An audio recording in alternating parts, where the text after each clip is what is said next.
정성을 다하는 국민의 방송 KBS 주진우 라이브. 그냥 그렇다고요.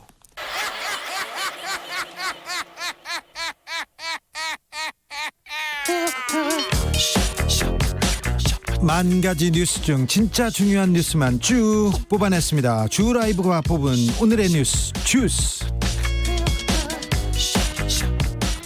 시사인의 변진경 기자, 안녕하세요. 네, 안녕하세요. 네, 오늘 코너 순서가 조금 변동이 있습니다. 네, 좀 늦게 만났는데 더 알찬 소식으로 우리가 가겠습니다. 네, 알겠습니다. 네, 빵빵빵님이 오늘 손님 대단하다 이렇게 얘기했는데 어제 박원순 시장이 오시기로 했는데 갑자기 그 큰일이 있었잖아요. 코로나 관련해서. 그래가지고 그렇게 됐어요. 네, 앞으로도 저기 초대 손님 잘 모셔보겠습니다. 그래서 여러분들이, 정치자들이 원하는 분들 다 모셔오겠습니다. 끌고라도 올 테니까 누구 만나고 싶다, 뭘 물어봐 달라 얘기하시면 저희들은 청취자를 위해서 발로 뛰겠습니다. 자, 코로나 확진자 순서부터 갈까요? 네, 며칠간 20명 안쪽, 적게는 10명 아래로 유지되던 코로나19 신규 확진자가 오늘 0시 기준 32명으로 꽤나 증가했습니다. 네, 증가했어요. 예. 이 가운데 국내 지역사회 발생이 24명입니다. 네. 예. 삼성 서울병원 수술실 간호사 4명이 포함되어 있고요. 예. 이태원 클럽 집단 발생 관련 확진자가 어제보다 9명 추가되었습니다. 아니, 삼성병원은 5년 전에도 메르스 악몽이 있었는데 이번에도 대형 병원 중에 유일하게 또 이렇게 네, 처음으로 대학병원 중에서는 사실상 처음으로 많이 나온 것 같고요. 예. 삼성 서울병원 간호사나 혹은 또 용인에서 강남병원이라는 곳에서 방사선사도 확진이 되었거든요. 네. 이런 것들이 병원 내 집단 감염으로 이어지지 않을까 방역 당국이 촉각을 곤두세우고 있습니다. 인천이 또 걱정이에요. 인천에서 네. 인천 강사발 감염 걷잡을 수 없이 번지고 있어요. 네, 인천 지역사회 안에서도 계속 감염이 확인되고 있는데요. 그 확진자가 다녀간 PC방, 코인 노래방, 또 택시 이런 것들을 매개로 2차, 3차, N차 감염으로 번지는 모양새입니다. 저기 PC방, 코인 노래방 여기 걱정이에요. 절대 조심하셔야 됩니다. 특별히 학생들 코인 노래방, PC방 절대 안 됩니다. 좀 자제해 주셔야 됩니다. 네. 그런 가운데도 오늘 고3 첫 등교했습니다. 네, 오늘 아침에 전국의 고등학교 3학년 45만 명이 드디어 학교에 갔습니다. 네. 코로나19 사태 이후에 총 5번이나 등교 개학이 미뤄졌었는데요. 오늘 고3을 시작으로 다른 학년들도 순차적으로 등교 수업이 재개될 예정입니다. 네. 등굣길 풍경이 좀 예전과 많이 달랐습니다. 네. 마스크를 쓰는 건 물론이고요. 그렇죠. 예, 교문 앞에서 모두 체온계로 발열 검사를 받고 선생님들은 교문 앞에 서서 2m 거리 유지 이런 걸 계속 반복하셨다고 합니다. 2m 거리 유지가 좀 잘 안 될 텐데요. 네, 유지가. 근데 선생님들이 워낙 오랜만에 학생들을 보는데 학생들이 반가워서 막 안으려고 다가오는데 네. 이걸 막느라고 너무 또 슬프면서도 너무 재밌기도 하고 그랬다고 네. 합니다. 예. 교실에는 투명 칸막이가 설치되었고요. 또 학생들은 수업 내내 마스크를 썼고요. 또 학급당 인원수가 30명을 초과하는 교실에서는 그 인원을 넘는 수만큼 학생들이 복도에 책상을 놓고 앉아서 분반 수업이라는 걸 했다고도 합니다. 아, 그렇군요. 예, 노트북이나 아이패드 같은 걸 놓고 그 벽 너머에 있는 선생님이 강의하는 내용을 그 모니터를 통해서 시청하는 미러링 방식의 수업을 했다고 하는데요. 좀 새롭긴 한데 참 마음이 좀 짠하죠. 그러네요. 네. 6171님이 어제 인터뷰했던 대구 능인고 이연빈 학생입니다. 우리 애청자인데 어제 학교 가보니까 방역 너무 철저히 하더라고요. 학생들만 생활방역 수칙 잘 지켜준다면 좋을 것 같아요. 고3들 PC방 안 됩니다. 노래방 안 됩니다. 마스크까지 잘 쓰고 다닙시다. 전국 고3 화이팅 이렇게 했는데 저희 명예통신원으로 임명합니다. 충분히 능력이 있습니다. 그런데 네. 오늘 학교 갔다가 다시 돌아간 고3들도 있다고 하네요. 네. 인천과 경기도 안성의 고3 학생들 일부가 책가방을 메고 학교에 갔다가 교육당국의 귀가 조치를 받고 다시 집으로 돌아갔습니다. 네. 인천시 교육청은 미추홀구, 중구, 인천시 미추홀구, 중구, 동구, 남동구, 연수구 이렇게 5개 구의 관내 고등학교 66곳의 고3 학생들에게 집에 돌아가라고 했어요. 그 신분 속인 강사님 때문에 그렇죠. 그것으로 파생된 다른 감염자들이 이제 해당 지역 고3 학생들까지 교육청까지 뻗어나갔는데요. 네. 2명이 코로나19 확진이 되었죠. 그래서 네. 교육청이 이 확진 학생들이 그 지역 코인 노래방이나 PC방 이런 다중 이용 시설을 많이 이용했고 또 아직 확인이 되지 않은 동선이 많다는 점도 감안해서 이런 결정을 내렸다고 합니다. 경기도 안성은요? 네, 안성에서도 이제 9개의 고등학교에서 오늘 첫날부터 등교 중지가 결정됐는데 이제 고등학생 확진자가 나온 건 아니고요. 그 어젯밤에 안성에서 20대 남성이 확진이 됐는데 그분의 네. 동선이 아직 완전히 파악이 되지 않았고 또 고3 학생들하고도 동선이 겹칠 확률이 높다고 판단이 돼서 네. 그 등교 중지 결정이 내려졌다고 합니다. 선제적인 조치입니다. 과감한. 저희 주진우 라이브 출연자들이 화려하다고 이렇게 했더니 여러분들 모셔오겠다고 했더니 소설이님 문재인 대통령님 모셔와 주세요. 네, 못 들은 그날 걸로 저도 하겠습니다. 오겠습니다. HJ님 트럼프 섭외해 주세요. 네, 못 들은 걸로 하겠습니다. 메이리님 이명박 대통령 불러주세요. 네. 저 가야 되나요? 네, 민은정님 네. 김어준 데리고 오세요. 싫어요. 내가 여기서까지 신성한 주진우 라이브에서 제가 김어준 보기 싫습니다. 그렇습니다. 네. 네. 네. 오늘 박근혜 전 대통령 파기환송심 결심 공판이 있었습니다. 결심 공판은 네. 검찰과 이제 그 피고인들이 그 피의자하고 검찰하고 마지막 얘기를 하면서 검찰이 구형을 합니다. 아직 네. 판결이 내린 건 아니고요. 오늘 서울고등법원 형사 6부 심리로 박근혜 전 대통령의 파기환송심 결심 공판이 열렸고요. 검찰이 박 전 대통령에게 총 징역 35년을 구형했습니다. 35년이요? 예, 뇌물 혐의에 대해서 징역 25년과 벌금 300억 원, 추징금 2억 원이고요. 또 직권남용, 권리행사 방해 등 다른 혐의에 대해서 추가로 징역 10년과 추징금 33억 원을 구형했습니다. 저기 파기환송심 선고는 언제 이루어지나요? 선고는 7월 10일 오후에 진행될 예정입니다. 네, 빨리. 오늘 박근혜 대통령 안 나오셨죠? 네. 오늘도 이제 법정에 출석하지 않았고요. 예. 2017년 10월 16일 이후에 모든 재판에서 모습을 보이지 않고 있습니다. 네. 한나라의 대통령을 하셨는데 법을 너무 무시하시는 거 아닌가 이렇게 생각합니다. 재판이 어떻게 진행되는 거에 대해서 뭐가 옳고 그름인 걸 따지고 그리고 조금 반성하는 모습을 보여야 되는 거 아닌가 이런 생각도 하는데요. 아무튼 박 전 대통령은 법정에 출석하지 않고 재판을 거부하고 있는 상태입니다. 코로나19 이후에 한국 사회의 변화를 심층 분석한 그런 조사 결과가 나왔습니다. 네, KBS와 또 저희 시사인이 공동 기획한 여론조사 내용인데요. KBS하고 시사인이 공동 기획했어요? 네, 같이 했습니다. 네, 네. 특이하네요. 예. 그런데요? 예. 코로나19가 바꾼 한국인의 일상과 사회를 바라보는 태도, 시민의식 이런 것들을 들여다봤습니다. 네. 이 설문조사에서 국민들에게 우리 국민들이 정부 방역 지침을 잘 지키고 있나요? 이런 질문을 던졌을 때 82.4%가 잘하고 있다고 답했습니다. 한국 사람들이 이렇게 위기에 정부의 지시 굉장히 잘 따릅니다. 네네. 그리고 본인이 내가 조금 이 코로나에서 살아남겠다. 그리고 그 예방을 철저하게 하겠다는 그런 생각도 좀 크고요. 네네. 그 자부심을 갖고 있는 거죠. 그리고 마음속을 좀 더 들여다보면요. 그 확진자가 될까봐 두렵나 이렇게 물었을 때 63.7%가 그렇다고 답을 했어요. 네. 예, 근데 확진 그 자체보다 더 큰 두려움이 뭐냐면 주변에 민폐가 되는 겁니다. 그러니까 주변에 피해 끼치는 것이 두렵다. 이게 86%였습니다. 아, 네. 아까 그 전 항목까지는 이런 것까지 공동으로 기획할 필요가 있었나 했는데 여기부터 조금 의미가 있어집니다. 주변에 피해 끼치는 게 두렵다 이런 사람이 많아서 네.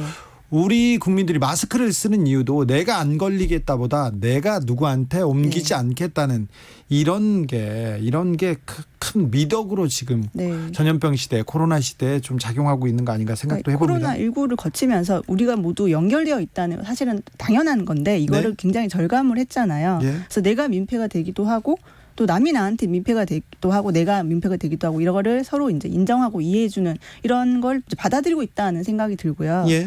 또 한 가지 조사 결과가 좀 많이 지쳤을 법하잖아요. 근데 국민들한테는 아직 방역 에너지가 많이 남아 있었다라는 걸 확인할 수 있는 그 결과도 있습니다. 방역 에너지가 예. 남아있다니요? 지금 생활 속 거리두기로 지침이 다소 완화된 상태잖아요. 네. 근데 이걸 다시 강력한 사회적 거리두기로 시행한다면 동참하겠느냐라고 물었을 때 97.4%가 동참하겠다라고 답을 했습니다. 아니 못 살겠다. 이제는 네. 뛰쳐나가겠다고 하는 해외하고는 좀 사뭇 예, 다른 저도- 반응입니다. 예, 저도 좀 놀랬고요. 이 수치에. 예. 예, 또 다른 내용 있습니까? 예, 또 이제 한국은 헬조선 사회 이런 이야기를 많이 하잖아요. 그런 생각을 하는 사람들이 많았잖아요. 그렇죠.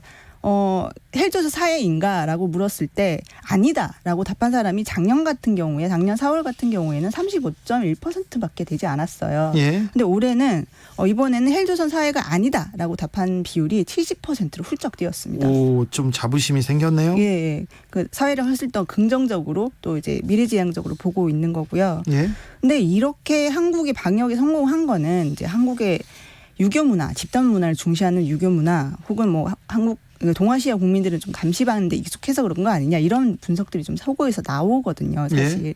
근데 이게 이 말이 맞으려면 민주의식이 낮은 사람일수록, 그러니까 수동적이고 집단 또 국가주의 성향이 높은 사람일수록 방역에 더 열심히 참여했다는 결과가 나와야 되잖아요. 예. 근데 실제 결과는 반대였습니다. 그러니까 민주적인 성향이 높을수록 또 개인주의적이고 수평적인 가치관을 가진 사람들일수록 또 공감 능력이 높은 사람들일수록 방역에 더 적극 참여한 것으로 나타났습니다. 네. 네. 이 여론조사의 개요도 네. 말씀하고 넘어가야 됩니다. 네, KBS와 시사인이 그 한국리서치에 의뢰해서 웹조사 형식으로 진행을 했고요. 만 18세 이상 남녀 1,000명을 대상으로 5월 7일부터 8일까지 이틀간 진행을 했습니다. 그리고 신뢰 수준 95%, 표본 오차는 플러스 마이너스 3.2%포인트입니다. 볶음 김치님이 국민들도 당연히 지쳤지. 하지만 더 지칠 만한 질병본부 대구 간 의료진들을 보면서 자제하는 거지.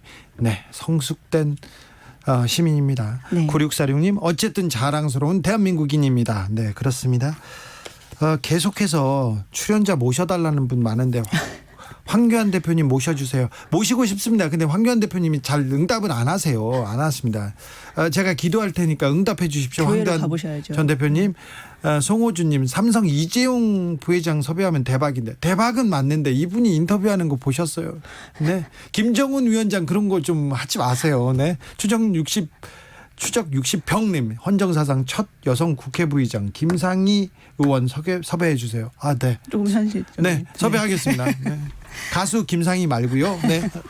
국회 부의장 대신 김상희 부회장 의원님, 네, 섭외하겠습니다. 미국 트럼프 대통령이 자꾸 말라리아 약을 네. 추천합니다. 코로나에. 네. 왜 그런지 모르겠어요. 네, 그 말라리아 치료제인 하이드록시클로로킨이라는 네. 약물이 있는데요. 이걸 미국 트럼프 대통령이 이걸 매우 사랑한다는 걸 좀 익히 알려져 있잖아요. 네. 이 약물이 신의 약물이다, 게임 체인저다, 이런 말을 하면서 계속 극찬을 해왔습니다. 여러 번 하셨어요? 예, 근데 어제는 또 기자들하고 만난 자리에서 나는 매일 하이드록시클로로킨을 먹고 있다, 이렇게 밝혀서 논란이 됐습니다. 아니 근데 이거 아니 우려가 큰, 그리고 일반인들이 먹으면 안 된다면서요. 그렇죠. 전문가들이 매우 강하게 우려하고 있고요. 네. 그 부작용이 심각할 수 있고 또 효과가 검증되진 않는 약물을 전 국민 앞에서 계속 홍보를 해서 대통령이 너무 걱정을 많이 하고 있는 상황입니다. 대통령 효과가 또 커서요. 그렇죠. 그래서 이 약을 먹는 사람들이 엄청 많이 늘었다면서요. 실제로 이제 3월에 트럼프 대통령이 처음 이 약물을 극찬한 이후에 미국 전역에서 이 약의 처방이 이전 대비 100배 이상 늘었다고 합니다. 아이고. 예. 실제로 어떤 60대 부부가 클로로킨을 극찬한 TV 뉴스를 보고 딱 보니까 자기 집에 있던 수족관 세척하는 약품으로 클로로킨 인산염이 있더라는 거예요. 그거를 먹고 사망하기도 했습니다. 아이고, 이거 안 되는데. 폭스뉴스가 이제 트럼프하고 매우 친하잖아요. 네. 근데 거기 폭스뉴스 앵커까지도 경고했습니다. 네. 위험군에 속하는데 예방 조치로 이 클로로킨을 먹는다면 당신은 죽일 것입니다. 그 트럼프 말을 믿지 말라고 이렇게 얘기를 했고요. 트럼프가 또 발끈하지 않았어요? 예, 트럼프는 또 여기다 대고 폭스뉴스가 예전같이 못하다, 이렇게 말했다고 합니다. 가장 친하고 친 트럼프 뉴스인데도 이렇습니다. 예. 뉴욕의 코로나19 사망률을 이렇게 분석해봤더니 가난한 지역일수록 사망자가 많이 나왔다고 합니다. 네, 미국 뉴욕은 코로나19 피해가 가장 큰 지역인데요. 5월 19일 오후 기준으로 그 코로나19 확진자 35만 2천 명, 또 사망자 2만 2천 명이 뉴욕에서 나왔습니다. 서울하고 비교해 보면 지금 어마어마한 진짜 수치죠. 어마어마하게 끔찍한 수치입니다. 네. 근데 뉴욕 보건부가 구체적으로 누가 코로나19로 사망했는지 통계 자료를 좀 분석을 해봤는데요. 해봤더니요. 가난할수록 많이 죽었습니다. 네. 뉴욕에서 가장 가난한 동네의 코로나19 사망률이 가장 잘 사는 동네의 사망률 대비 15배나 높았다고 합니다. 슬픈 뉴스네요. 예, 사망률이 가장 높은 지역은 뉴욕 브루클린 인근의 스타레시티라는 지역인데요. 흑인, 라틴계, 히스패닉계 인구가 대다수를 차지하는 곳이고요. 예. 예, 인구 10만 명당 444명이 코로나19로 죽었습니다. 네. 근데 반면 그 사망자 수가 가장 적은 지역이 뉴욕 맨하탄의 그래머시 파크라는 곳이고요. 부자 동네요. 예, 부자 동네. 부유한 백인들이 많이 사는 곳이고 10만 명당 31명이 사망했어요. 예. 아까 말씀드렸던 444명하고 큰 차이가 있습니다. 네. 원인을 분석해놨습니까? 좀 네. 자세하게? 세 가지가 분석되고 있는데요. 첫 번째는 가난한 흑인 또 라틴계 주민들은 원격 근무가 불가능한 저임금 노동자들이기 때문입니다. 네. 예, 그리고 뭐 재택근무도 할 수 없고 그대로 일터에 나가서 일을 해야 되니까 네. 바이러스에 노출될 확률도 높고요. 그리고요. 예, 두 번째는 사회적 거리두기가 불가능한 이제 주거 환경 때문이라고 합니다. 가난해서 이제 집세 때문에 한 집에 여러 집이 세대로 사는 경우가 많아서 집에서도 사회적 거리가 안 되는 환경인 거죠. 그래서 한 예. 명이 걸리면 그 집안 사람들이 다 걸리는 이런 악순환이 계속되는 거고요. 네. 그리고 마지막으로 그 악명 높은 미국의 의료보험 체계. 그러니까요. 아파도 병원을 못 가잖아요. 네, 이게 유명한데 치료를 못 받잖아요. 그렇습니다. 가난한 이들이 의료보험에 가입하지 못했고 또 평소에도 아파도 병원에 가지 못했고 이미 기저 질환자들이 굉장히 많았고요. 또 코로나19 의심 증상이 나타나도 병원비 걱정 때문에 병원을 가지 못하고 결국 사망에 이르는 경우가 많았다고 합니다. 미국계 아시안들이 그 사망률이 낮다는 보도를 봤는데 상대적으로 흑인이나 라티노보다 좀 잘 살아서 의료보험 체계에 조금 도움을 받고 있어서 그 안에서 도움을 받고 있어서 그 아시안계의 사망률이 낮다는 얘기를 들었는데 그것도 좀 슬프게 다가오더라고요. 음주운전이 많다면서요. 그래서 단속을 재개한답니다. 그거 네. 조심하셔야 됩니다. 코로나 시대에 음주운전 단속을 안 해서 그랬더니 술 먹고 운전하는 분이 많다니. 네. 그 틈새를 노리는 분들이 있어요. 나쁩니다. 매우 나쁘고요. 네. 그 코로나19 우려 때문에 1월 말부터 기존의 일제 검문식 음주 단속이 중단돼 있는 상태였습니다. 안 했죠. 예. 불고 뭐 이렇게 후하고 이게 접촉하고 이게 네. 조금 걱정되잖아요. 예. 의심되는 운전자만 골라내서 선별 단속을 하는 상태였고요. 예. 근데 5월 18일부터 비접촉식 감지기를 이용해서 다시 일제 검문 단속을 실시하기로 했습니다. 글쎄 또 기계를 만들어 왔어요? 기계를 아주 새롭기보다는 제가 이제 보니까 약간의 셀카본 같은 거 있잖아요. 네. 거기 끝에다가 그 감지기를 달았어요. 네. 그래서 그거를 차량 내부에 넣습니다. 네. 그러면 기존에는 이제 입에 물고 더더더더더 이런 식으로 네네네. 예, 하면 숨을 불어넣는 형식인데 네. 불다가 네. 침도 튀고 그랬어요 손에. 장난 아니죠. 그 비말이 장난 아니죠. 예. 네. 네.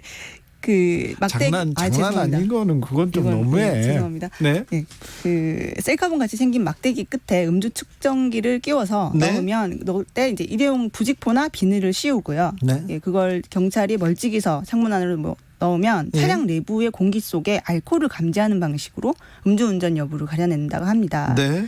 근데 그때 이제 운전자는 가만히 계시면 되고요. 가만히 있으면 돼요? 예. 그러니까 부시거나 입을 대시면 안 됩니다. 예. 예. 근데 자꾸 또 입을 대고 부시려고 하는 분들이 있다고 그렇죠. 하네요. 예. 예. 습관이 좀 무서운 거죠. 네. 얼마나 이게, 늘었어요? 얼마나? 예, 이게 새로 일제 검문식을 시작할 수밖에 없었던 이유가 예. 1월만 이후에 선별 단속만 하니까 음주 사고가 전년 대비 20% 이상 늘어났다고 합니다. 아이고 음주 사고가요? 예. 그래서 코로나19 위험도 위험한 거지만 네. 음주 운전으로 인한 위험도 굉장히 크잖아요. 네. 그러니까 많이들 그러시면 안 될 것 같습니다. 음주 단속 시작했다고 합니다. 애주인들 차 놓고 다니시고요. 운전하시면 안 됩니다. 운전대 잡으면 절대 안 됩니다. 술 마신 후에. 네. 주스 시사인의 변진경 기자 함께했습니다. 감사합니다. 네, 감사합니다. 5823님 운전 중 신호 대기 중인데요. 오랜만에 교복 입고 가방 메고 우르르 건너가는 학생들을 보니까 얼마나 예쁘고 반가운지 모르겠어요. 보기만 해도 행복합니다. 네, 저도 나 참 가방 메고 학교 가는 친구들을 보면 그렇게 예쁘죠. 네, 그렇게 예쁩니다. 한송이님 오늘 교복 입고 스파게티 가게에 들어가는 고등학생 보는데 괜히 기분 좋고 뭉클하더라고요. 그렇다니까 기분 좋아요. 네. 이종옥님, 올 고3 아들도 오늘 등교해서 학교 생활하고 조금 전 하교하고 왔어요. 오랜만에 친구들 얼굴도 보고 좋았다고 합니다. 네, 일단 등교하니까 행복하다는 학생들 많습니다. 네, 네.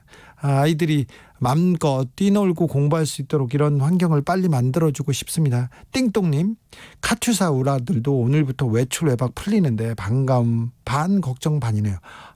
군인들도 이제 휴가 나오고 외출 외박 시작했는데 걱정입니다. 하지만 잘 해서 잘 하고 이겨낼 수 있으리라고 생각합니다. 라디오 정보센터로 가겠습니다. 조진주 씨. 국회가 오늘 과거 공권력에 의한 인권침해 사건을 재조사할 근거가 되는 과거사법 개정안을 통과시켰습니다.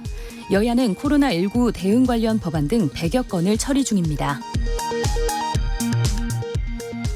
검찰이 후원금 사용 내역을 놓고 논란을 빚고 있는 정의기억연대에 대한 압수수색을 벌이고 있습니다. 지금까지 시민단체가 정의연 관계자들을 상대로 한 고발은 모두 10건입니다. 코로나19 신규 확진자가 어제 하루 32명 늘었습니다.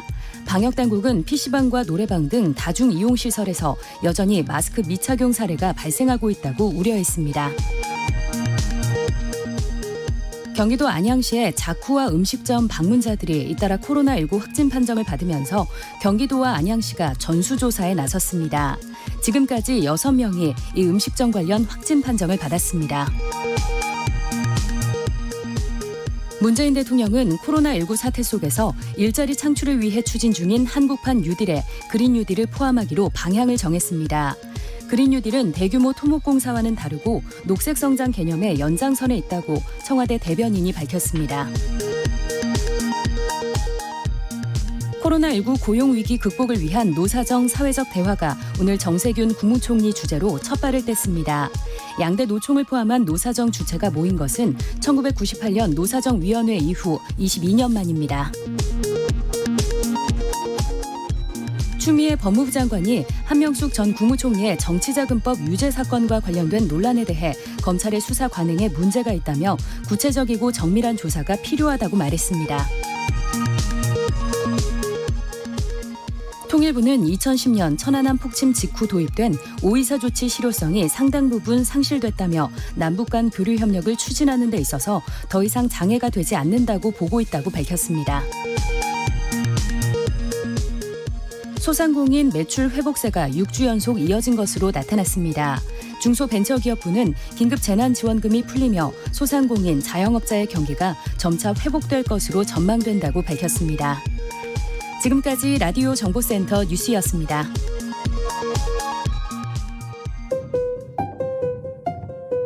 정치 피로, 사건 사고로 인한 피로, 고달픈 일상에서 오는 피로. 오늘 시사하셨습니까? 경험해보세요. 들은 날과 안 들은 날의 차이. 여러분의 피로를 날려줄 저녁 한 끼 시사. 추진우 라이브.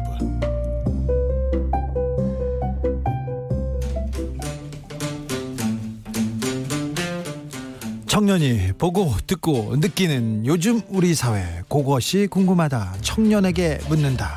요즘 뭐하니?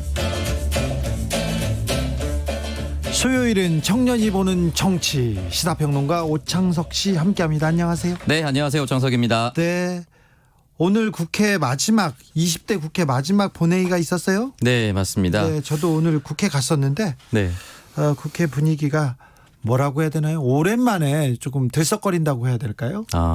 마무리한다는 느낌 때문인가요? 아니면은 그럴게요. 그리고 이제 초선 의원들 연찬회도 있었고요. 그래서 국회 사람들도 많고, 그리고 마지막에 법안이 처리되니까 국회가 제대로 돌아간다, 이런 분위기였어요. 네. 사실 그래도 국민들이 이제 20대 국회가 동물 국회다 하면서 법안 발의 처리도 굉장히 적었다, 이렇게 네. 말씀을 많이 하셨는데, 물론 이제 법안 발의가 많이 되면 좋겠지만 그런 부분에 있어서 단순히 퍼센트로만 따지긴 좀 어렵다. 그렇죠. 네. 그냥 법안을 많이 낸다고 좋은 일은 아니에요. 문구 만 몇 개 바꿔가지고 네. 법안 내는 사람들도 많아요. 그 조사만 바꿔서 이제 법안을 또 개정안을 발의하는 분들이 또 많더라고요. 네. 그 13대 국회를 따져보면 법안 발의 수가 900여 건입니다. 네. 근데 20대 국회가 2만여 건이거든요. 그러니까 단순히 통과된 개수로만 그 국회를 판단하기는 좀 어렵다.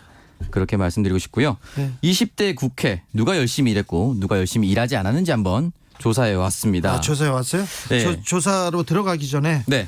어제 저희가 김민아 기자하고 라이브 기자실 이렇게 얘기하다가 국회의장이 의전서열 4위라고 얘기했는데 의전서열 2위입니다. 네. 오늘 박병석 의원 차기 국회의장을 지나가다 만났는데 복도에서 만났는데 네. 내가 어제 방송 들었는데 의전서열 4위 아니고 2위에 2위 얘기하시더라고요. 자기가. 네네. 그래서 주진우 라이브 듣는다면서 이거 그 얘기 하더라고. 나 2위라고. 국회 우리나라 정부 의전서열 이렇게 살펴보면 1등은 뭐 대통령이고 대통령, 네. 2위가 국회의장입니다. 네. 3위는 대법원장인가요? 대법원장이고요. 4위는 헌법재판소장. 헌법재판소장.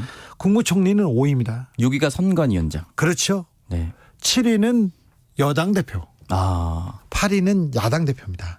그리고 지나가는 건데 좀 시사상식으로 그냥 넘어가겠습니다. 아무튼 국회의장 되실 분인데 그래서 그러면 애청자면 방송에 한번 나오세요. 그냥 가고 싶은데 국회의장이 인터뷰를 안 해요. 막 그러더라고요. 아직 안 되셨는데. 밥만 먹기로 했습니다. 자, 20대 국회 누가 열심히 일하고 안 했는지 총정리 한번 해볼까요? 네, 일단 출석률부터 살펴보도록 하겠습니다. 국회 본회의 출석률 최하위 3명입니다. 하위 네, 친박신당의 홍문종 의원, 홍문종, 미래통합당의 홍문표 의원, 홍문표. 그리고 미래통합당의 이명수 의원입니다. 네, 다 저쪽에서 나왔네요. 예. 출석률이 뭐 학교 뭐 개근했다고 해서 꼭 공부 잘하는 건 아닙니다만, 네. 잘 안 오셨어요 이분들? 예, 그리고 개근 의원도 9명 정도가 되는데요. 개근이 그렇게 많아요? 예, 8명이 이제 더불어민주당 의원이고요. 네, 1명이 정의당 여영국 의원입니다. 여영국 의원. 네, 물론 이제 여영국 의원은 이제 보궐선거로 들어왔기 때문에 네. 4년 풀로 이제 계산하기는 좀 어렵습니다. 누가 개근했나요?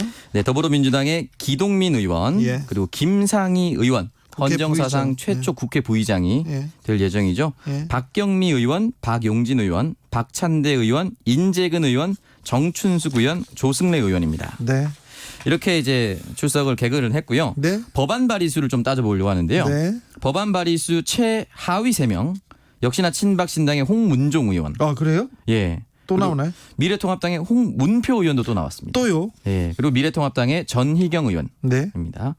발의 법안 수가 최상위 3명은 미래통합당의 이명수 의원. 이분은 저기 학교 잘 안 오시는 분인데. 출석률에 비해서 네. 법안 발의 수는 굉장히 많았다라고 네. 볼 수가 있습니다. 더불어민주당의 송옥주 의원 그리고 민생당의 최도자 의원이 법안 발의 수 상위 랭크를 했고요. 알겠습니다. 아무튼 법안 발의를 많이 했다고 꼭 잘했다는 얘기는 아닙니다. 그런데 아무튼 열심히 한 의원은 맞습니다. 네. 그리고 토론회 개최 횟수도 조사를 했는데요. 토론회를 국회에서 개최해요. 그러면 네. 어떤 문제 공청회 토론회 이렇게 하면 그 세금을 주죠. 네. 그래서 교수도 부르고 전문가도 불러서 어떤 내용에 대해서 토론해보자 이렇게 해서 토론회를 엽니다. 국회에서는요. 네, 맞습니다. 이게 국회의원 정책자료 데이터베이스에서 나온 결과인데요. 미래통합당 곽상도 의원이 토론회 개최 최하위 중에 한 명이고요. 곽상도 의원이요. 그리고 미래통합당의 이학재 의원, 네. 그리고 트리플 크라운입니다. 친박신당의 홍문종 의원이. 아이고 우리 홍문종 의원은 뭐 하셨길래 이렇게 안 좋은 거에는 이름을 다 올리시고 그러세요.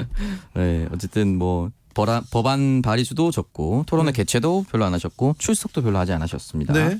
홍문종 의원 뭐 하세요? 홍문종 의원 같은 경우는 이제 21대 국회에서 친박신당으로 비례대표 2번으로 출마했습니다. 예. 근데 정당 득표율이 0.5%에 그쳐서 다시 당선되기는 어렵고요. 2019년부터 2020년까지 자유한국당, 대한애국당, 우리공화당, 친박신당까지 정당을 여러 번 갈아탔고 최근에는 이제 2012년부터 2013년까지 경민학원 이사장 및 경민대 총장 당시에 서화매매 대금 명목으로 24억을 지출했고 다시 돌려받아서 임의로 사용하는 등의 총 75억 횡령 및 배임 혐의로 현재 재판에 올라가 있습니다. 네. HJ님 홍문종 의원 섭외해 주세요. 예, 노력하겠습니다. 홍문종 의원이 근데 의원님이신데요. 의원이 아니었으면 불구속 재판을 받기 어려운 상황이었다는 게 제가 취재해온 바 취재한 바에 의하면 그 상황이었어요. 그런데 지금 재판 받고 있어서 곧 결정이 날 것 같습니다. 네. 7105님이 주진우 기자님, 대한민국 서열 1위는 당연히 국민들 아닌가요? 이런 얘기하셨는데 맞죠. 네. 네, 국민이 대통령이죠. 국민이 이 나라의 주인이고요. 네. 그리고 토론회 개최 상위 3명은 정의당의 윤소아 의원, 더불어민주당의 정춘숙 의원, 그리고 더불어민주당의 남인순 의원입니다. 네. 정춘숙 의원은 토론회 개최도 상위에 랭크돼 있고 개근도 했습니다. 네. 그렇게 확인할 수가 있었고요. 20대 국회를 몇몇 장면으로 이제 되돌아볼까 합니다. 아, 그래요? 예. 첫 번째는 일단은 한선교 의원이 있습니다. 한성교 의원 어떤 한선교 의원 같은 경우는 이제 미르재단 K스포츠 재단 관련 의혹에 대해서 이 교문위 국정감사장에서 당시 유은혜 의원을 향해서 왜 웃어? 내가 그렇게 좋아? 라는 얘기를 남겼다가 네. 아주 여론의 문매를 맞았었죠. 예. 유은혜 의원이 사과하라고 얘기를 했는데 예. 한선교 의원의 해명은 선배로서 좋아하느냐라는 이야기를 물어본 것이었다. 이런 이야기를 남겼습니다. 공식 석상 회의장이었잖아요. 예, 이 영상이 다 남아 있죠. 예. 그래서 더 비난을 많이 받았고요. 20대 국회에서는 일단은 가장 큰 일이라고 분류할 수 있는 것이 박근혜 전 대통령이 탄핵된 것입니다. 네, 역사적인 일이 있었죠. 예, 일단은 박근혜 대통령이 사실은 뭐 태블릿 PC가 나오기 전까지 최순실 씨와의 선긋기 아예 모른다. 그러고 했다가 나오고 나서는 뭐 연설문이나 홍보물 등에서 도움을 받은 적이 있다. 뭐 이런 식으로 얘기를 남겼습니다. 결국은 탄핵이 통과가 됐었죠. 예. 그리고 또 한 장면이 있는데 패스트트랙을 둘러싸고 여야가 극한 대립을 했었습니다. 네. 2019년 4월인데 이때 이미자 의원이 이제 패스트트랙을 통과시키려고 나가는 문희상 의장을 막은 적이 있습니다. 네. 이때 막아설 때 살짝 신체 접촉이 있었는데 이미자 의원이 문희상 의장을 향해서 이러면 성희롱이다 이렇게 얘기를 했거든요. 문희상 의장이 좀 황당하다는 듯이 이미자 의원의 볼을 잠깐 감쌌는데 이걸 두고 이제 자유한국당 송희경 의원, 당시 자유한국당이죠. 송희경 의원이 이미자 의원이 그 볼 감싸는 행동을 당하고 심각한 정서적 쇼크로 병원에 갔다. 아, 그래요? 예, 아직 결혼도 하지 않은 상황인데 더더구나 느꼈을 수치야 모멸감이 어땠을지 심각하게 보고 있다. 이런 식으로 얘기를 했다가 도대체 성추행과 혼인 여부가 뭔 상관이냐라는 비판을 또 받았고 같은 당의 이채희 의원 같은 경우는 이미자 의원은 키 작은 사람은 나름대로 트라우마와 열등감이 있다. 정말 결혼도 포기하면서 이곳까지 온 어떻게 보면 올드미스다라고 얘기를 했는데 또 여기에 대해서 국민들은 키 작고 올드미스 서울대도 안 나온 것이 도대체 이미자 의원이랑 뭔 상관인 것이냐. 지금 이 사태와 무슨 상관이냐라고 얘기하면서 오히려 팀킬이 아니냐 이런 비판을 또 하기도 했습니다. 네. 아무튼 신체 접촉은 그렇게 뭐 부적절하다고 볼 수 있는데 그 이후에 있었던 일도 굉장히 좀 비정상적이어가지고 네. 아, 국회는 저렇게 굴러가는 건가 그래서 국민들한테 좀 질타를 받기도 했습니다. 네. 또 하나 장면이 있는데 최이배 의원이 자신의 의원실에서 감금당했습니다. 네. 이게 패스트트랙 과정에서 이제 직접 문서를 들고 와서 사보임 요청서를 내야 되잖아요. 그 당시 이제 사보임을 하기 때문에 예. 사보임 요청서를 이제 직접 내는 게 일반적이었는데 팩스 접수가 이루어졌습니다. 아, 네. 네, 팩스 접수가 이루어졌고 팩스로 하면 됐는데 굳이 뭐 이렇게까지 할 필요도 없었는데 엄청나게 여야가 대립하면서 식물국회에서 갑자기 동물국회로 넘어가기도 했습니다. 예. 그리고 지난 20대 국회에서 조국 전 장관 사태 빼놓을 수 없네요. 네, 조국 전 장관 임명 과정에서 이 임명 과정에 반발한 박인숙 자유한국당 의원, 당시 자유한국당 의원입니다. 구호를 외치었는데 이 당시에 이제 박인숙 자유한국당 의원과 당시 김숙향 동작갑 당협위원장도 함께했습니다. 삭발식을 가졌는데 사회자의 진행에 따라서 박인숙 하면은 화이팅을 외치고 김숙향 하면 화이팅을 외쳤는데 네. 사회자가 조국 하니까 모두 함께 화이팅이라는 구호를 외쳤습니다. 네. 사회자가 다급히 이제 구호를 조국 물러가라라고 바꿨는데 본인들도 조국 화이팅을 하고 황당해하면서 웃었던 것이 굉장히 기억에 남습니다. 네, 기억에 남습니다. 네. 아, 네. 오늘 네. 이제 21대 국회를 본격적으로 이렇게 출범하려고 합니다. 그래서 네. 초선 의원들 연찬회가 있었어요? 예, 맞습니다. 이제 21대 국회에 처음 등원하는 초선 의원 연찬회가 있었는데 네. 여기에서 각 당의 원내대표들이 함께 자리를 냈습니다. 네. 김태년 더불어민주당 원내대표 같은 경우는 선출직 공직자가 3개를 꼭 기억해야 된다라고 하면서 책임과 열정 겸손을 꼽았습니다. 네. 주호영 미래통합당 대표 겸 원내대표는 여러분들의 진심을 끝까지 지켜달라라고 얘기를 하면서 제가 상생을 외칠 테니 희망으로 호응해달라라고 얘기하면서 이 희망과 상생 두 키워드를 강조했습니다. 초심을 잃지 말아달라는 희망과 상생. 네. 네. 원유철 미래한국당 대표는 초심과 민심을 건배사로 이야기를 남겼고요. 배진교 정의당 원내대표 같은 경우는 미래한국당 대표가 여기 오셨어요? 예, 함께 네. 왔습니다. 예. 그리고 배진교 정의당 원내대표는 일하는 국회를 만들어 달라. 일하는 국회를 건배사로 제안하기도 했습니다. 자, 건배사 저기 의원들은 건배사 이런 거 좋아해요. 네. 사실 저도 몇 번 그 술자리에 따라갔었는데요. 네. 한 번도 재밌었던 적이 없었습니다. 그래요? 네. 그리고 말을 길게 하시고 예. 그래서 돌아가면서 건배사 하라고 그러고. 예, 술자리에서 그렇게 그 연설 또는 자신의 정치 인생을 많이 말씀하시거든요. 네. 예. 별로 좋지 않은 것 같습니다. 네. 7087님이 선거철에 의정활동 실적도 선거에 반영하여서 세비 축내는 의원 말고 제대로 된 의원을 뽑는 데 사용하여야 하지 않나 싶네요. 네, 좋은 의견인 것 같습니다. 여기까지 할까요? 네. 요즘 뭐하니 오창석 평론가 함께했습니다. 감사합니다. 네, 고맙습니다. 교통정보센터 가겠습니다. 김은아 씨. 네, 퇴근길 지하철 이용하는 분들은 마스크 꼭 챙겨주셔야겠습니다. 서울 시내는 사고 난 곳이 있어 조심하셔야겠는데요. 내부순환로 성산 방향 기름램프에서 정릉램프 사이 3차로에서 사고가 나 성동분기점부터 연희램프까지 정체가 더 심해졌습니다. 서해안고속도로 서울 방향 바란 부근에서 화성휴게소 부근과 비봉에서 용담터널, 또 서서울요금소에서 조남분기점 사이와 일직분기점 부근에서 금천까지 막히고 있습니다. 평택시흥고속도로 시흥 방향인데요. 송산마도 일대 10km 구간 정체입니다. 영동고속도로 인천 방향 신갈분기점 일대 3km 구간과 광교터널 부근 6km 구간에서 막히고요. 다시 군자분기점에서 영동선 시점까지 밀리고 있습니다. 강릉 쪽은 신갈분기점 일대 1km 구간 막힙니다. KBS 교통정보센터였습니다. 테이크아웃 시사 나왔습니다. 오늘도 하나 챙겨가세요. 주진우 라이브.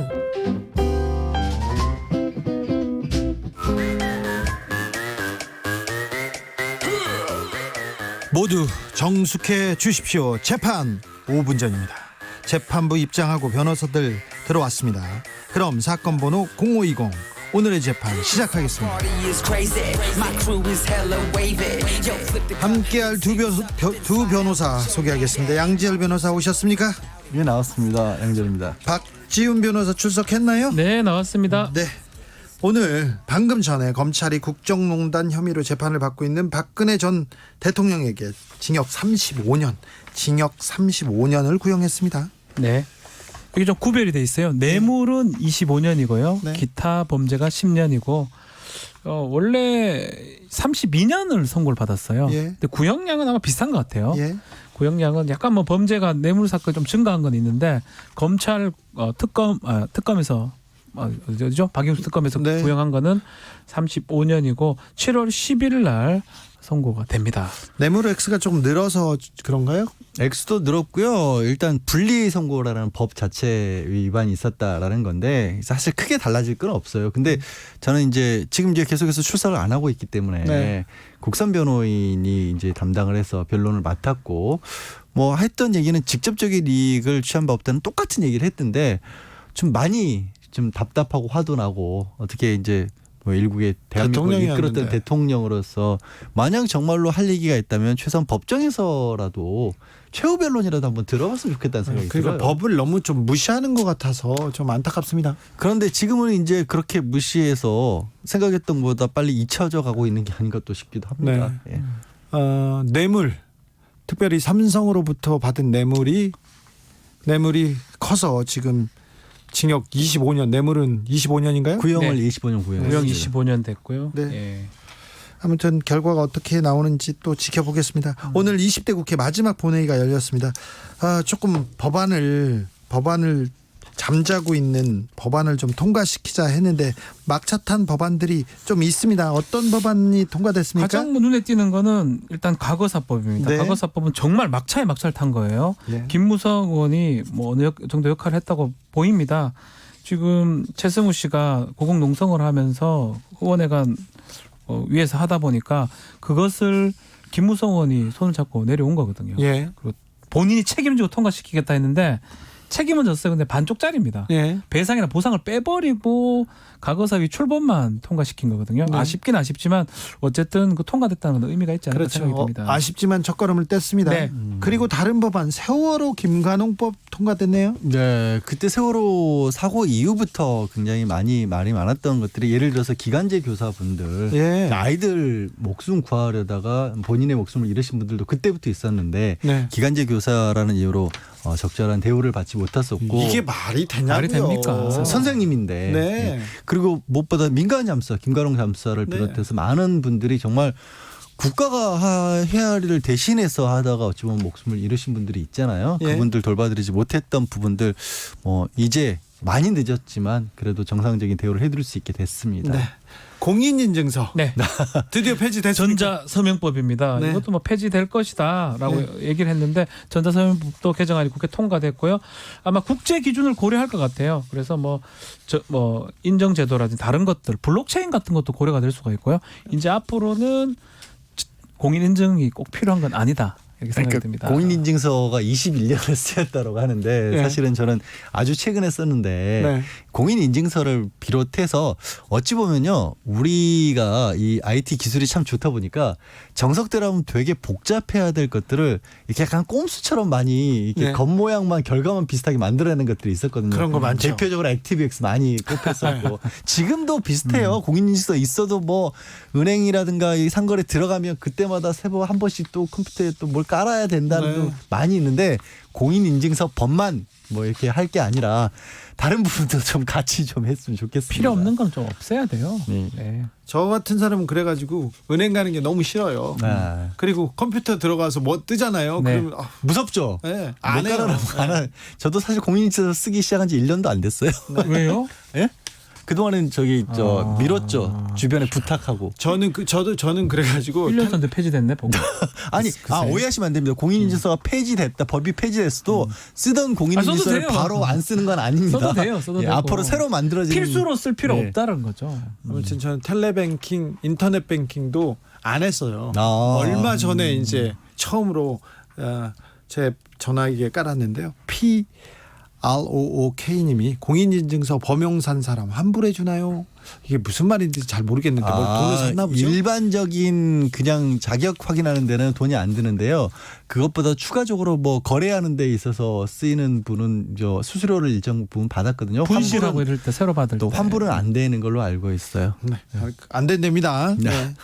예술인도 실업급여 받을 수 있습니다. 이제. 네, 고용보험법도 개정안이 국회 통과됐고요. 예. 예술인도 적용이 됩니다. 뭐 그렇기 때문에 예술인들은 이제 예술인하고 용역기업이면 사업주들이 이제 신고를 해야 되고 보험 적용이 돼야 됩니다. 이제 네. 앞으로. 근데 법안이 국회를 통과한 법안 보면 당연하고 이게 크게 별게 없어요, 사실은. 무쟁점 법안이라 그래요. 그렇죠. 이걸 가지고 왜 아직까지 안 했는지 진짜. 그러게요.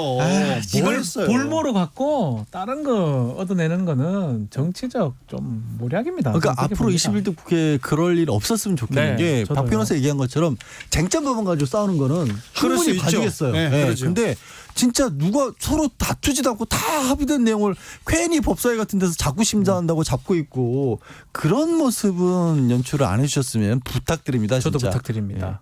부탁돼요? 부탁해요. 네. 하지 마요. 네. 이덕합니다. 네. 다음은 어떤 소식으로 넘어갈까요? 뭐 물어보셔야죠. 저희한테. 진행을 뭐 다른 뉴스로 내가 물어볼게. 아 예. 울산 선거 개입 사건 있지 않습니까? 네. 그 재판은 어떻게 되겠어요? 그 수사는 어떻게 돼가고 있습니까? 거기서 조사받았던 수사관이 숨졌어요. 전화기를 예. 찾아서 백모 수사관이요. 네? 그 전화기가 좀 문제가 좀 생겼어요. 그 전화기를 포렌식으로 못 풀고 이스라엘 전문가들 불러가지고 검찰에서 풀었는데 넉 달이 걸렸어요. 네. 푼 다음에 경찰 좀 보자고 하니까 또 다 잠궈서 돌려줬거든요. 나 그것도 이해가 안 되네. 예. 이거는 그냥 같은 기관이에요, 수사기관. 아니 그 정부 공무원이잖아요. 네, 같은 수사기관인데. 네.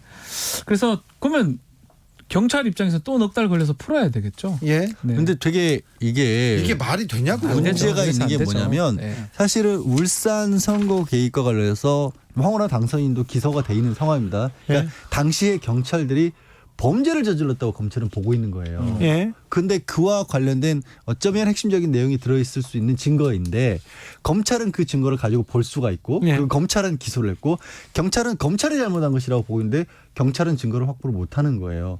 이런 너무나 일방적인 상황이 벌어지는 건데 사실 이런 상황은 처음 보는 건 아니죠. 뭐 조국 전 장관 재판 관련해서도 상당 부분 이런 모습들이 많이 보였어요. 그러니까 검찰은 모든 걸 다 틀어지고 있고 우리가 내미는 것에 대해서는 묻지 마라 이런 상황인 거죠. 이런 생각도 들어요. 경찰이 영장 청구를 했는데 발리를 했거든요. 검사가 영장 청구 주체이기 때문에 헌법상. 근데 이제 결국 넉 달간에 풀었는데 별 얘기가 없는가 봤을 때는 그 안에 검찰한테 유리한 내용은 별로 없지 않을까 이렇게 추측이 됩니다. 제가 취재해봤는데요. 네. 그 수사관이 전화기를 바꾼 지 얼마 안 됐어요. 그러니까요. 그래서 의미 있는 내용들 특별히 검찰에서 알고 싶었던 거는 청와대 그 요직에 있는 전화 분들하고 연결. 연결들 문자가 있으리라고 네. 봤는데 열어봤더니 없더라고요. 없으니까 네. 그러면 풀어서 비밀번호 알려주고 주면 될 낀데 그걸 닫아가지고 락을 한 다음에 주면 경찰도 그걸 푼 다음에 돈 들여서 풀면 또 아무것도 없다는 걸 알게 될 거 아니에요. 아니 그 것 돈을 같아요. 근데 우리 세금을 내야 되잖아요. 그러니까 이중으로 이스라엘에서 그런데요. 사람을 또 데려와야 돼요? 주면 안 돼요, 근데?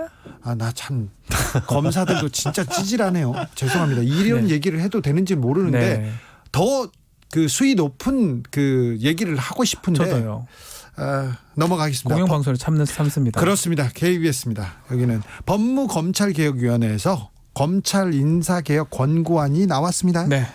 어떤 내용입니까? 핵심은요, 형사부하고 공판부를 우대하겠다라는 뜻입니다. 형사부하고 공판부요? 원래 가장 찬밥이었던 우리 검찰에서는 사실 3개 정도 봅니다. 특수, 네. 공안, 기획.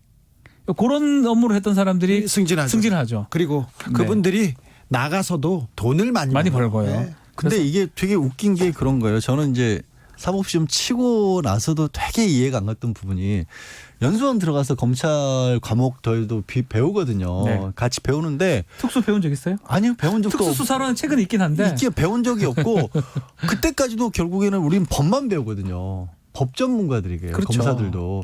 근데 들어와서 이 형사법을 가지고 적용을 제대로 할 수 있는 분야가 형사와 공판 분야예요. 네. 그럼 나머지 특수 이쪽은 사실은 배운 게 아니거든요. 배운 게 아니고 실무에서 네. 선배가 알려준 거라고 저는 보거든요. 그러니까 그거를 가지고 있는 분들이 검찰의 요직을 차지해 왔다는 게 원래 법조인이라고 하는데 그 법은 어디 갖고 수사만 남은 그렇죠. 상황이었거든요. 되게 이상한 특이해요. 구조였어요. 그게 그래요. 특수가 그런 거고요. 또 공안부는 뭐 이제 북한이나 이런 국가보안법 이런 걸 또 아니고 이것도 배운 바가 별로 없는 거고 더 놀라운 건 기획이에요. 네. 기획은 이거는 그냥 짜는 거거든요. 이거는 공부한 바가 없는 거예요. 아예.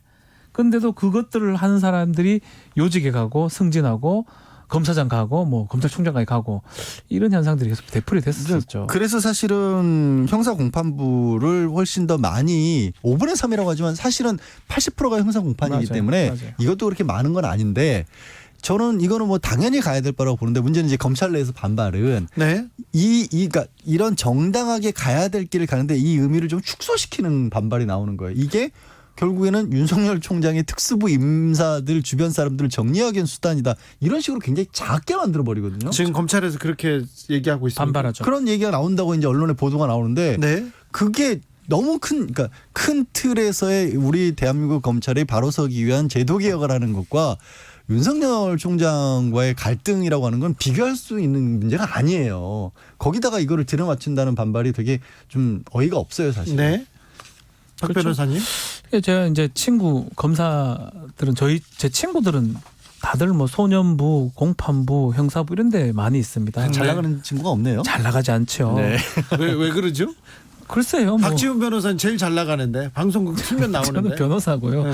그래서 친구들 얘기를 들어보면 사실은 자기들도 진급은 별 생각하지 않는다는 거예요. 그 부장 부서 정도만 가면 달면 그 부서- 된다. 네. 근데 이제 지 동기들 중에도 그 다른 길을 가는 친구도 있습니다. 특수부에 간다든지 지금은 반부패부인데 자 그거를 보면서 거기는 수사를 하는 게 아니고 재판을 위해서 수사하는 게 아니고 만들어내는 수사를 하는 거거든요. 그래서 그런 어떤 괴리감을 많이 느낀다는 얘기를 들었었는데 근데 이렇게 변경이 되면 정상적인 검사들한테는 되게 도움이 되고 맞는 말이거든요. 그렇죠. 정상적인 저희가 말하는 정상적인 건 일반적인.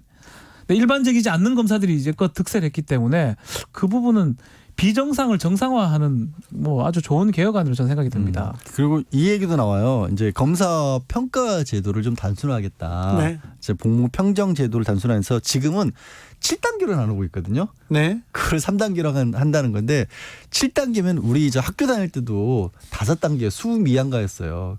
그것보다 더 촘촘하게 7단계로 줄을 세워왔던 겁니다. 지금. 그리고 검사가 실적으로 평가받아야 될 부분이 뭐가 있을까요? 결국 누구를 얼마만큼 구속했느냐, 누구를 잡았냐 이런 건데 이렇게 될 경우에는 그러니까 지금 이미 검찰에 가야 될 바는 경찰이 원칙적으로 수사의 중심이 되고 그 부분을 국민들에게 혹시나 피해가 될지를 걸러서 법적으로 검토하는 분야잖아요. 그러니까 사실 실적이 많이 나온다는 게 되게 이상할 수 있는 거거든요. 그래도 일을 잘해서 많이 구속시키고 범인을 많이 잡는다, 범죄자를 많이 잡는다. 그거는 뭐 인정하는데 그거를 그래서 3단계 정도로 하겠다는 거예요. 네. 이 정도면 된다는 거죠. 자, 그러면 우리가 검찰 인사 네. 7월에 있겠죠? 예정돼 있는 7월 인사. 인사는 어떻게 갈 것 같습니까? 이런 권고안들을 바뀔 어느 가능성이 정도 높아요. 적용을 할 텐데 적용하겠죠? 예, 그러면 또 그게 마치 이제 법무부와 윤 총장과의 갈등인 것처럼 또 비춰질 수 있죠. 예. 그게 이제 좀 반발처럼 보일 수 있어서 지난번에 그렇죠. 인사할 때 윤석열 사단의 반대편 사람들이 많이 나갔습니다. 네. 원래 한 3, 40명 나가면 한 배로 나갔었거든요. 아, 지난번 인사 때요? 예. 이번에도 그 다음 인사 때는 또 네. 윤석열 그 총장의 주변 사람들이 그렇죠. 좌천은 아니죠. 지방으로 많이 갔죠. 내려갔던 사람들. 네. 그런데요. 그렇기 때문에 이번에는 또 윤석열 관련된 사람들이 우리가 뭐 소위 뭐 사단이라고 얘기를 하겠습니다. 예. 좀 나간다고 봤을 때 그리고 또 공석들이 꽤 많거든요. 검사장급에서는 지금 예. 좀 전 대대적인 물갈이가 좀 될 가능성이 높지 않을까 생각이 들어요. 그럴까요? 그래야 부부장들이 지금 적체가 돼 있어요. 연수원 지금 33기 4기가 부부장급 올라가야 되는데 같은 기수에서 절반은 부부장이고 절반은 부장입니다. 네. 그래서 그 적체를 좀 해소하려면 그 사람 좀 나가야 됩니다. 물갈이 폭이 좀 클까요? 커야 하죠. 커야 하죠. 그러니까 이거를 누구에 대한 어떤 징계성 인사라는 게 아니라 말씀드린 것처럼 검찰이 변화하고 바뀌어가기로 했고 수사권 조정하기로 했고 또 7월이면 고위공직자수사처도 출범을 하기로 돼 있습니다. 예. 그런 일정들에 맞춰서 큰 틀을 바꾸는 작업이 될 거고 그러다 보면 자연스럽게 지금의 이제 핵심 인사들 같은 경우는 좀 물러날 수도 있는데 그게 결코 그렇게 작은 구조 그러니까 검찰을 일부에서 반발하는 것처럼 윤 총장의 갈등에서 비롯된 일이다 아니다 그렇게 작게 볼 일이 아니다라는 거죠. 지난 1월은 인사 학살이다 이렇게 얘기하는 사람도 있는데요. 아, 추미애 장관이 또 이렇게 강수를 두지는 않을 거다 이런 또 전망도 있어요. 아니 그러니까 제가 말씀드린 건 누군가 특정 인물들 그때는 소폭이었잖아요. 사실 네. 폭 자체가 적었는데 그런 식의 강수의 인사를 두지는 않겠지만 변화는 불가피할 거다. 그러니까 옷을 벗는 거죠. 그럴까요? 징계가 안 된다든지 원하지 않는 자리에 간다면.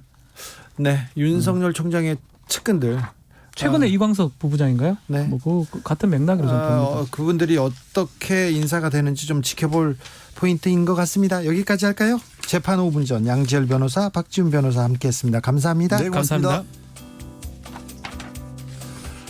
주진우 라이브 마칠 시간입니다. 선물 받으실 분 홈페이지에서 확인하세요.